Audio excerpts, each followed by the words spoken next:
Bonjour et bienvenue pour ce nouveau numéro du Journal des Biotech. Dans notre point d'actu, on fera le tour des dossiers chauds avec Frédéric Gomez, analyste biotech chez Pharmium Securities. L'entretien est lui consacré à Sacha Loiseau, PDG de Monakea. Le Journal des Biotech, c'est parti.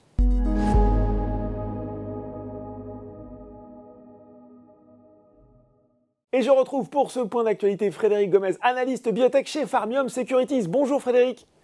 Bonjour Laurent. Bon, il s'est encore passé plein de choses dans le secteur, des bonnes puis des moins bonnes. On va commencer par les moins bonnes pour finir par les bonnes. Allez, pour se mettre une petite touche d'optimisme sur cette semaine. On va commencer donc par les moins bonnes avec Gencyte. Gencyte qui a annoncé le retrait de sa demande d'autorisation de mise sur le marché de son produit Lumevoq. Ce qu'on comprend à peu près entre les lignes, c'est que les discussions n'ont pas avancé dans la façon dont l'aurait souhaité Gencyte avec les autorités réglementaires, pour le dire simplement.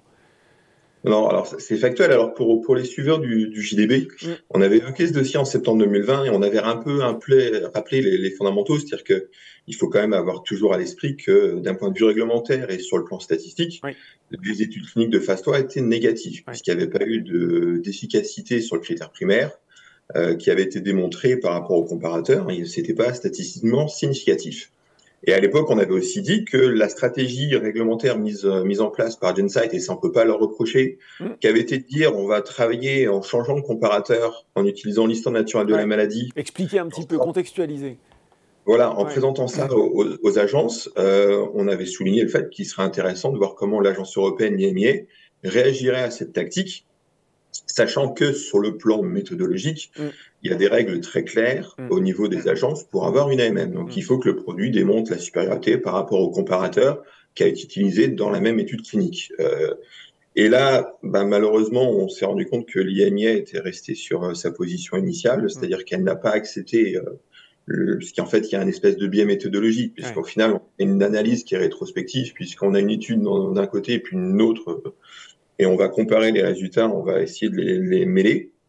Et au final, cette comparaison indirecte n'a pas plu à l'agence européenne. Alors, dans l'absolu, c'est pas trop une surprise parce que c'est ça, il n'y a pas vraiment de surprise, Frédéric, sur le fond. Sur le fond, non, parce que les règles, on les connaît. Et en fait, les exceptions où l'agence européenne autorise ce genre d'approche, et on l'avait notamment avec l'isogène, c'est quand il n'est pas éthique de mener une étude clinique et de proposer à des patients qui sont très gravement malades, de leur proposer un médicament dont on sait qu'il n'aura pas d'efficacité. Donc c'est vrai que ces histoires naturelles de la maladie qui commencent à être de plus en plus employées, alors généralement elles sont employées dans l'ultra-orphelin, puisque là, quand il y a très peu de solutions, les agences les acceptent. Mais là, malheureusement pour Gencyte, ils ont tenté, et ça n'est pas passé. Il y avait aussi quand même un autre point que les investisseurs auraient pu avoir à l'esprit, c'est que généralement, on se rend compte que dans la vaste majorité des cas, il y a quand même un alignement entre la position de l'agence européenne et l'agence américaine. Et le fait que la FDA, sur un dossier préclinique qui était similaire, le dossier clinique, on avait quand même globalement les mêmes datas, que l'agence américaine, elle, était très claire en disant qu'elle voulait avoir une nouvelle étude clinique. Il aurait été curieux que l'agence européenne prenne une accepte alors qu'il y avait une demande de la part de l'autorité américaine. Voilà, donc parce que le risque, si jamais la nouvelle étude de phase 3 est négative, et que dans le même laps de temps, l'Europe avait dit oui. Ça aurait été, ça aurait été compliqué en termes de crédibilité. Frédéric, moins 70% pour le cours du titre en un mois. Les investisseurs, le marché, pour le dire comme ça, valorise plus grand-chose cette Gencyte. Est-ce que c'est fin de partie? Est-ce qu'il y a encore un espoir de rebondir? Alors, malheureusement, on a eu un précédent sur une thérapie génique avec l'isogène qui était fini en procédure de sauvegarde et même en redressement judiciaire, puisqu'il n'y a pas eu d'offre de reprise. Il faut souhaiter que pour Gencyte, ce ne soit pas la même issue. Alors, c'est vrai que Gencyte, il y a aussi le problème, on en parlera pour le dossier suivant, il y a aussi une faiblesse au niveau du cash, puisqu'ils font du cash que jusqu'au mois de juin, et on ne voit pas comment, à l'heure actuelle, ils ne sont pas en mesure, au final, de financer une nouvelle étude clinique que leur imposeraient les agences. Alors, on le sait déjà pour les US et maintenant on le sait pour l'Europe. La différence quand même qu'on voit entre l'isogène et Gencyte, c'est que la taille n'était pas la même, le montant des fonds levés n'était pas le même.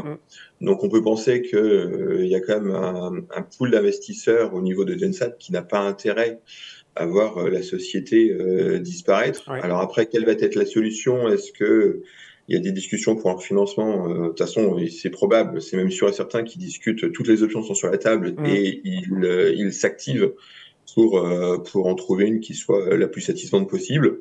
Alors après, est-ce que c'est un refinancement qui se fera dans des conditions, on le verra, qui sont sans doute un peu douloureuses à voir. Maintenant, il faut refinancer la société d'une manière ou d'une autre. Est-ce qu'une société privée pourrait être intéressée par une fusion avec Gensight pour avoir accès à une cotation sur Euronext?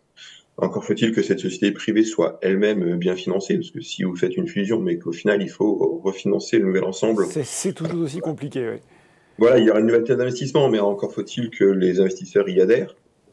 Maintenant, j'ai la faiblesse de croire que, à la différence de l'Isogène, il y a quand même un intérêt pour que Gensight reste en vie. Bon, on va suivre. Mais à voir quelle va être la solution, mais c'est pas la baisse, c'est pas surprenante parce que c'était à la hauteur des attentes. Je pense qu'il y a beaucoup d'investisseurs qui y croyaient encore, et le fait que le dossier était retiré, malheureusement, ça nous rappelle un peu ce qu'on avait vu avec DBV et Erytech, qui, par le passé, avaient aussi retiré des demandes d'AMM en Europe. Bon, on savait, on en avait parlé l'année dernière, début de cette année aussi, que le financement, ça reste l'enjeu critique pour les biotech. Autre exemple, si je puis dire, avec Nanobiotics, qui a récemment publié notamment l'état de sa trésorerie. Nanobiotics assez transparent en disant que voilà, il y avait un sujet de refinancement à court terme et qui a expliqué également où il en était de ses différentes études. Là aussi, très mauvaise réaction des investisseurs, moins 40% en une semaine. Est-ce que là aussi, il y a un petit peu péril dans la demeure pour Nanobiotics? Alors, il y a péril dans la demeure parce que c'est une société qui est positionnée en oncologie. On sait que les études cliniques en oncologie, elles coûtent de l'argent. Donc, quand vous avez une perte nette qui est de 57 millions d'euros, c'est quand même important, surtout à la taille à l'échelle d'une société française. Donc, vous avez une perte de 57, il reste 41 millions en cash. Donc, le calcul, il est vite fait. Vous savez, vous pouvez pas tenir un an. Il faut aussi se rappeler ce qui a dû marquer profondément les investisseurs, c'est que jusqu'à la fin de l'année dernière, octobre-novembre, la société communiquait encore jusqu'une situation de trésorerie qui leur permettait d'aller jusqu'à début 2024. Et là, en fait, début 2024, on se rapprochait quand même des datas cliniques de l'étude Nano-X-Ray. Donc, les gens se disaient, il y aura sans doute un bridge, mais on sera pas très loin. Ça va tenir, en gros, bon an, mal an. Ça va tenir. Là, le problème, c'est qu'on a un coup de frein qui est quand même sérieux, parce qu'on passe d'une visibilité cash début 2024 à juillet 2023. Et quand on est en avril, c'est demain, quoi, finalement, le jour du cash. Donc, c'est vrai que là, on est dans le parfait exemple d'une société qui est malheureusement sous-financée, qui est limite pour faire ses études cliniques et son plan clinique. Et il faut souhaiter pour elle. Alors, il y avait quand même un élément intéressant qui était nouveau dans le communiqué de presse, puisqu'on savait qu'il y avait eu des rediscussions, des renégociations qui avaient abouti avec la BEI. Parce qu'en fait, l'un des problèmes de Nanobiotics, c'est l'engagement contractuel avec la BEI. Et je m'en doute aussi, ce qui a un peu secoué les investisseurs, c'est de voir qu'il y a une deadline au 31 juillet pour la signature d'un partenariat. Puisque on sait pertinemment que dans cet univers, tout le monde discute avec tout le monde, donc je ne doute pas un seul instant que Nanobiotics discute. Mais ça prend du temps, ça prend du temps parfois les signatures de partenariat. C'est ça, discuter c'est une chose, échanger c'est une chose, mais signer c'en est encore une, sachant qu'en plus le gros problème de Nano, c'est que est-ce qu'ils sont en position de force pour négocier des termes, des bons termes? Ça c'est encore un autre débat, puisque par définition, la société qui est en face, elle est parfaitement au courant de la fragilité de Nanobiotics par rapport à ses positions cash, et pour aller chercher des gros upfronts, tout ce genre de choses, c'est pas toujours simple. Alors après, voilà, je pense qu'on est un peu confronté même à la même situation que Gensight, c'est-à-dire qu'il faut trouver une solution rapidement, et il faut souhaiter que le management de Nano puisse fixer le problème. Mais là, une fois de plus, un peu comme Gensight, la réaction des marchés, quelque part, elle est normale, puisque dans le contexte actuel, sachant que sur Nano-X-Ray, il va falloir attendre les top lines de l'étude. Ce ne sera pas avant le deuxième semestre l'année prochaine, donc il y a encore un peu de temps, quoi. Et en plus, Frédéric, peut-être ce qui marque aussi dans ce communiqué, c'est qu'outre l'aspect financier, on trouve, ou en tout cas, on lit beaucoup plus peut-être de prudence qu'avant dans Nanobiotics, dans le déroulement même et les résultats escomptés sur ces cliniques. Ça, c'est plutôt nouveau dans le discours, je trouve. Alors, c'est nouveau parce qu'on peut pas reprocher aux entrepreneurs d'avoir un biais positif et par définition, ce sont des gens qui sont naturellement optimistes sur les chances de succès et sur leurs actions au quotidien. Maintenant, oui, on sait très bien qu'une étude clinique, on l'a vu malheureusement par le passé dans les bibliothèques françaises, on a rarement eu des études cliniques de phase 3 qui étaient clean au niveau des data. On l'a vu avec DBV, on l'a vu avec Gensight, il y en a plein d'autres qu'on pourrait citer. Maintenant, fondamentalement, le gros problème des sociétés de bibliothèques françaises, une fois de plus, c'est que les budgets R&D sont trop faibles à l'année, parce que la trésorerie est trop faible, et qu'il y a très peu de bibliothèques, au final, qui ont des ressources financières suffisantes pour faire des études, alors je ne vais pas dire des études de qualité, mais pour être dans une zone de confort. On va dire. En tout cas, on n'a pas de regret. C'est-à-dire que le problème des bibliothèques françaises, c'est qu'elles sont quasiment obligées de faire le plus avec le moins. Et ça veut dire on n'ouvre pas assez de centres cliniques, on n'ouvre pas assez de pays, on est en retard sur le recrutement, donc on va essayer d'élargir, et le problème aussi, c'est que bien souvent, les études cliniques sont laissées entre les mains des CRO. Rares sont les sociétés qui ont leurs propres attachés de recherche clinique en interne. Et au final, quand vous ouvrez des dizaines de centres, il faut aller auditer ces centres, il faut être sûr qu'il n'y a pas de déviation, il faut être sûr que les investigateurs travaillent bien, qu'on recrute les bons patients. Et par moment, il y a des petits soucis qui se produisent. Et toute une problématique aussi, ça, effectivement, sur le déroulement des essais, la façon de les mener. Mais on avait quand même envie de terminer justement par une bonne nouvelle, voilà, après ce qu'on vient de se dire. Medincell et Teva sont partenaires qui ont annoncé l'approbation par la FDA de MDC IRM, et donc le médicament qui sera disponible bientôt avec son nom commercial Uzedy. Voilà, ça y est, on a une autorisation de mise sur le marché pour un produit d'une biotech française. Ça fait quand même chaud au cœur. On peut dire champagne, parce que ça fait quelques temps qu'il n'y avait pas eu d'AMM, surtout aux US. Nicox a réussi avec son partenaire Bausch & Lomb.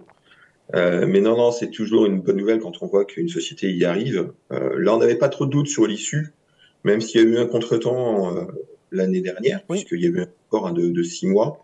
Maintenant, une fois de plus, la phase 3 qui avait été menée, conduite par Teva, était positive. Donc là, il n'y avait pas de doute sur la qualité des datas.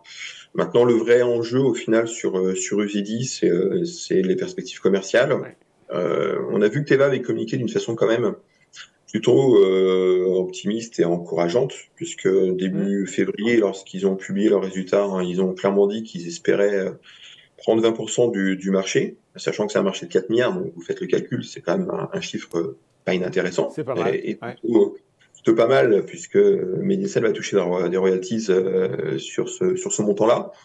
Ce qu'on sait aussi, c'est que ce sera, en fait, Teva va utiliser la même force de vente qu'un produit qui s'appelle Austedo, qui fait 1 milliard de chiffre d'affaires aux US et que pour traiter, en fait, les dyskinésies, notamment, alors, les patients schizophréniques peuvent avoir des dyskinésies tardives, qui sont des mouvements du corps involontaires, incontrôlés. Donc, quelque part, la force de vente que va utiliser Teva, elle est parfaite. Teva a communiqué sur le fait qu'il voulait rentrer dans la schizo. Donc, on peut penser que Teva va mettre les moyens pour. Après, l'enjeu fondamental sur ce produit-là, c'est les questions de remboursement aux US, qui peuvent être aussi très compliquées. Et là, le communiqué de presse de Teva était aussi très bien fait, parce que si vous descendez tout en bas du communiqué de presse, ils indiquent le prix grossiste du produit, en fonction de la dose, par mois et par patient, mais ils mettent déjà une précaution en disant que le prix qu'ils indiquent ne sera pas le prix net par patient, que là-dessus, il y a des discounts, des rebates. Et maintenant, tout l'enjeu pour Teva, au final, ça va être d'être sur ces fameux formulaires des payeurs comme Express Scripts, Optum, CVS, et d'essayer d'avoir une position plutôt bonne, puisqu'on sait qu'il y a plusieurs mécanismes aux US, tout ce qui est Step ID, Prior Authorization, qui fait que c'est pas aussi simple que ça par moment d'être prescrit sur le plan administratif. Et on va voir ce qu'il va en être. Il va être intéressant de voir un peu les 3 premiers trimestres, parce qu'on peut penser que Teva fait le travail en amont pour être sur ces fameux formulaires, et on va suivre en fait le nombre de vies couvertes, parce que ce qu'on calcule, c'est le nombre de dizaines de millions de vies couvertes, puisque chaque plan a ses propres assurés, et donc il y a des plans qui ont plusieurs dizaines de millions de vies couvertes, et ce qu'il faut, c'est les empiler pour avoir un accès le plus large possible sur les patients commerciaux. Mais il va être intéressant de voir un peu comment le lancement va se passer. Et on peut penser quand même, la bonne nouvelle pour Medincell, c'est que le lancement est dans les jours qui viennent, les semaines qui viennent. Donc on peut s'attendre quand même à des royautés dès le deuxième trimestre de 2023, ce qui sera une bonne chose en plus du milestone qu'ils vont toucher. Ouais. Bon, et on voit que même quand on a sa phase 3, quand on a cette autorisation de mise sur le marché, c'est pas encore fini, il faut réussir sa phase de commercialisation. C'est vraiment exigeant comme secteur, les biotech. Merci beaucoup Frédéric pour ce point d'actu. Merci Laurent. Tout de suite, dans le journal des biotech, c'est l'entretien.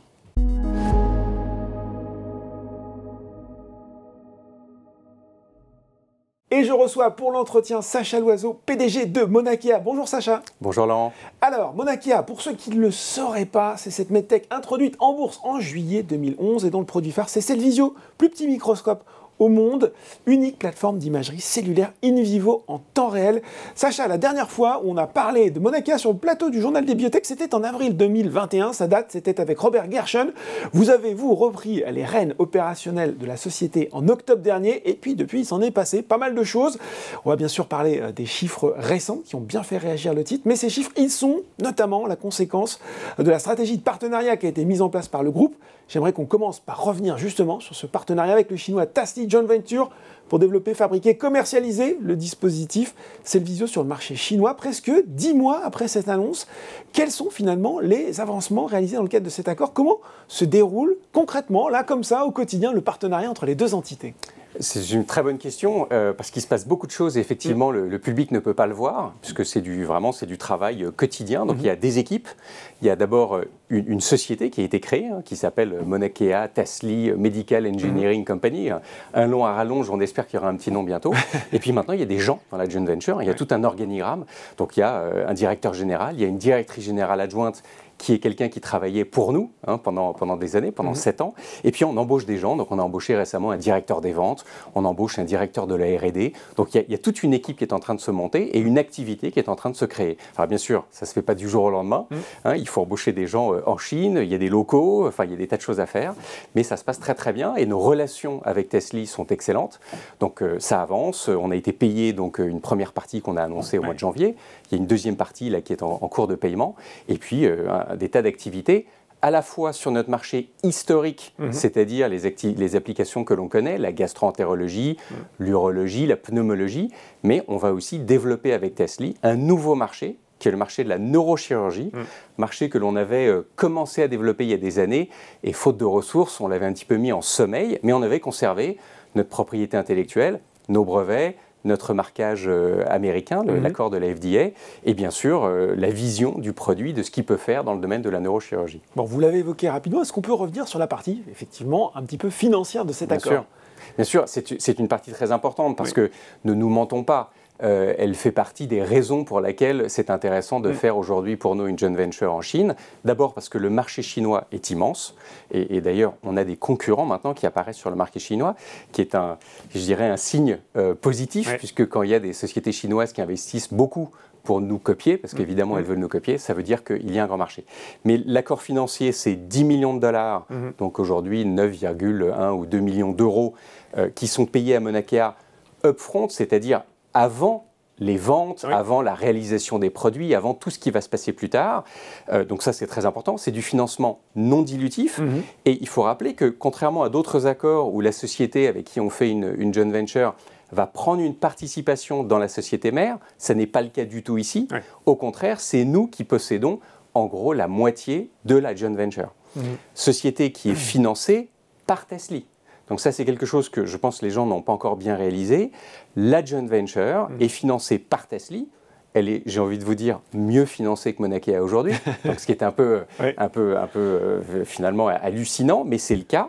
Et donc la joint venture a les moyens de faire ce qu'elle doit faire, c'est-à-dire augmenter notre présence sur le marché chinois, qui est un marché très important, sur lequel nous étions présents déjà depuis une dizaine d'années, mais en plus, comme je l'ai dit, développer un nouveau produit avec un marché cette fois-ci mondial. Bon, je ne peux pas résister à l'idée de vous poser cette question, parce que beaucoup d'investisseurs particuliers s'imaginent déjà une OPA possible de la part de Tasly sur Mauna Kea. C'est quoi votre avis sur le sujet? Alors non, je ne pense pas que ça soit la vision de Tasly du tout de faire une OPA sur Mauna Kea. Je pense que Tasly veut prendre une position importante dans les dispositifs médicaux. C'est une boîte pharmaceutique, familiale, qui est bien connue, qui a déjà d'autres joint ventures au Nasdaq ou d'ailleurs en France.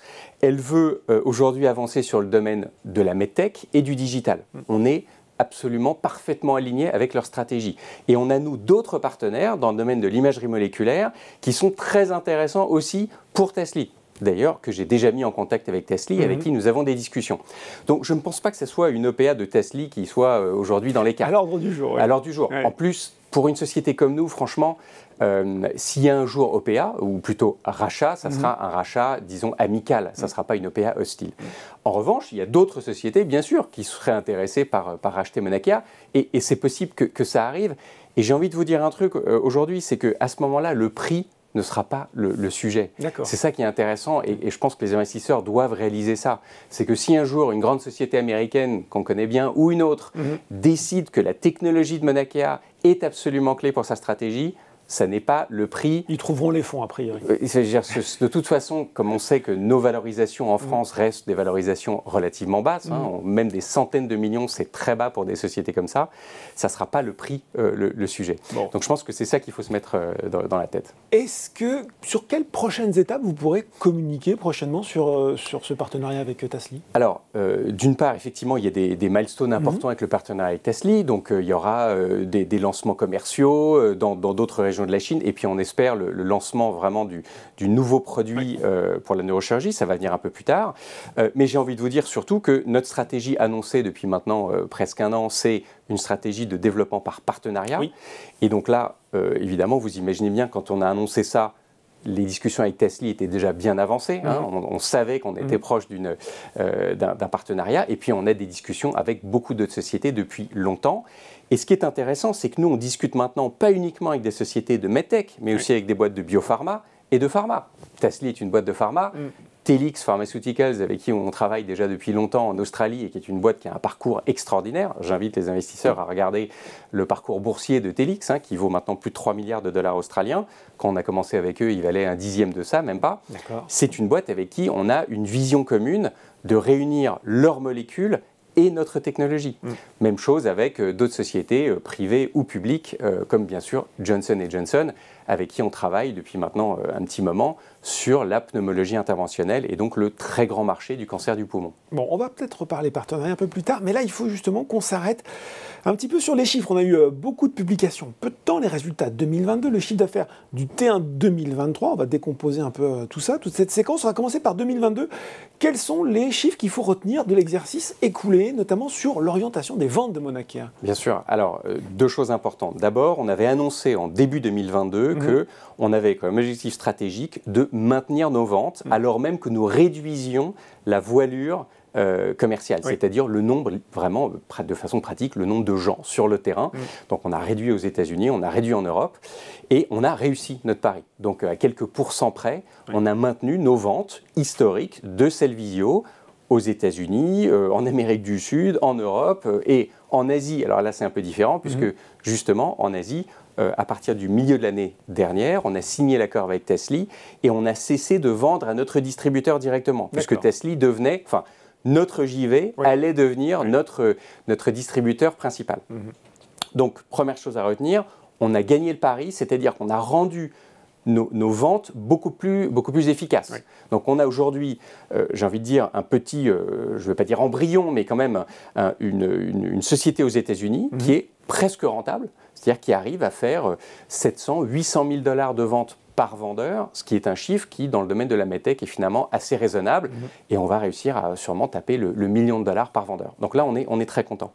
Deuxième chose qu'on peut voir sur 2022, c'est qu'on a réduit notre cash burn. On a réduit nos dépenses d'à peu près 4 millions. Alors, certains diront que ça n'est pas encore suffisant. Je suis d'accord.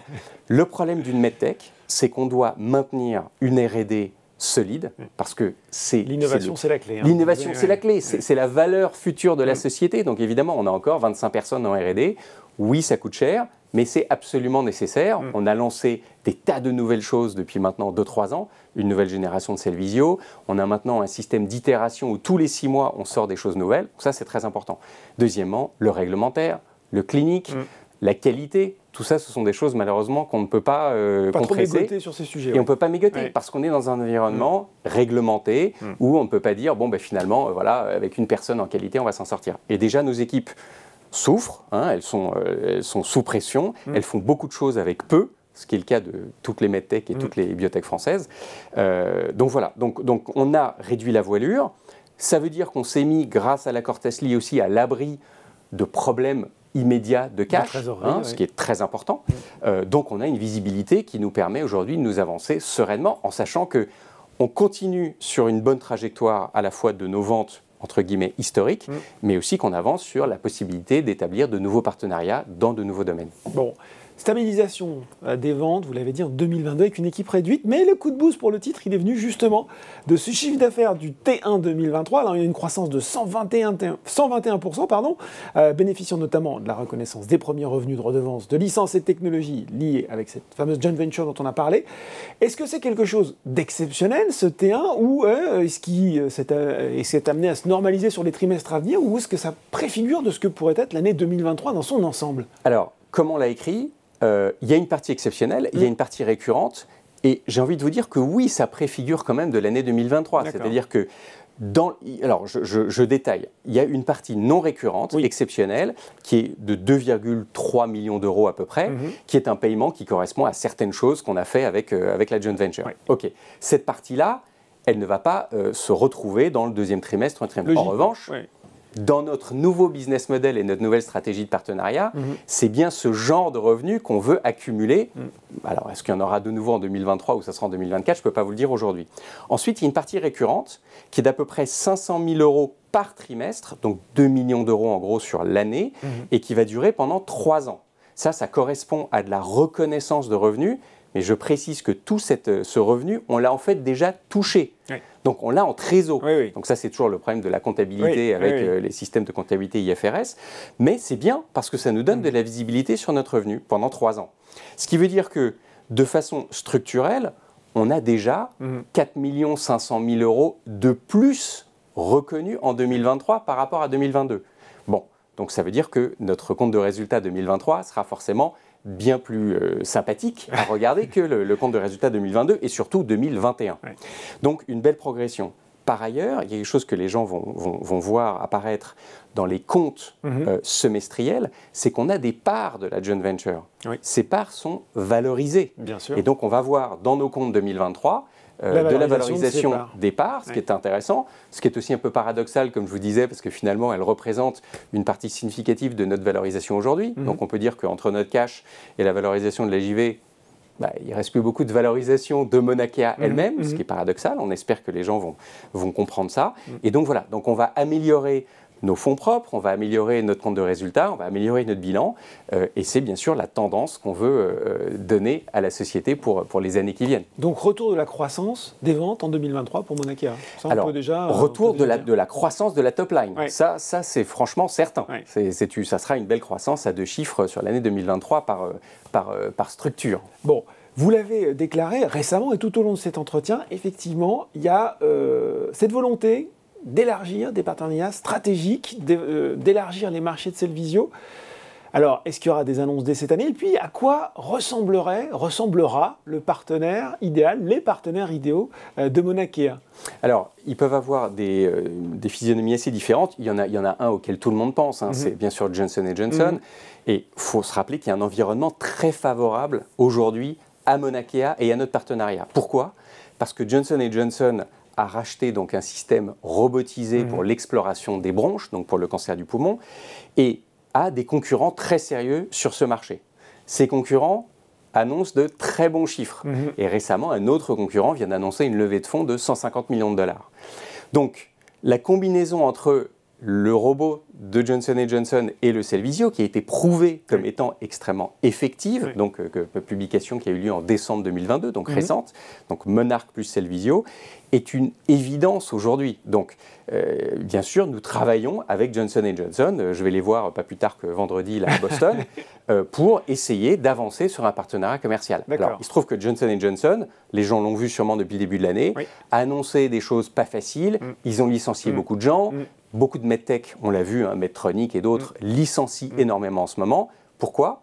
Pas parce qu'ils ont des problèmes de croissance, mais parce qu'ils ont des problèmes de bottom line.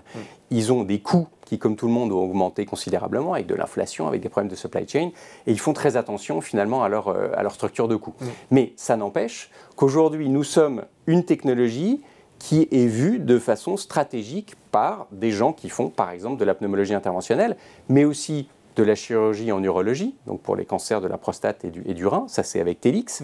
Donc là on a une physionomie complètement différente, une société de biopharma, mais qui a une vision que la visualisation de ces molécules avec le Cellvizio peut transformer justement l'utilisation de ces molécules pour des applications extrêmement importantes comme le cancer de la prostate ou du rein. Bon, on va surveiller ce qui se dit dans les mois qui viennent. On va terminer là-dessus, forcément, on a toujours la petite question horizon financier de Monaca. Puis finalement, quels sont c'est une petite question un petit peu rituelle pour finir, les 2-3 points majeurs de votre feuille de route quand vous vous retrouvez en décembre 2023 en disant, allez, ça c'est coché, ça c'est fait. Bien sûr. D'abord, l'horizon, il est en 2024. Je ne peux pas vous donner un mois précis, mais on est aujourd'hui tranquille. On vient d'ailleurs de publier notre rapport financier annuel. Il a été déposé dimanche soir sur le site de l'AMF. Et donc, on a plus de 12 mois d'horizon de trésorerie certifié par nos commissaires aux comptes. Qu'est-ce qu'on veut cocher en 2023 ? D'abord, l'opérationnalisation de notre joint venture. C'est absolument essentiel parce que derrière, bien sûr, il y a d'autres revenus à venir et puis surtout, il y a un grand marché, le marché chinois. Deuxièmement, les partenariats, donc avancer sur nos partenariats. Et puis troisièmement, continuer à améliorer l'efficacité de nos ventes pour qu'elle soit de plus en plus attractive pour un partenaire, justement. Et là, je pars à Chicago ce week-end pour la grand-messe des maladies digestives, où on a 25 rendez-vous prévus avec tous les partenaires possibles en gastro-entérologie, à la fois du côté medtech et du côté pharma.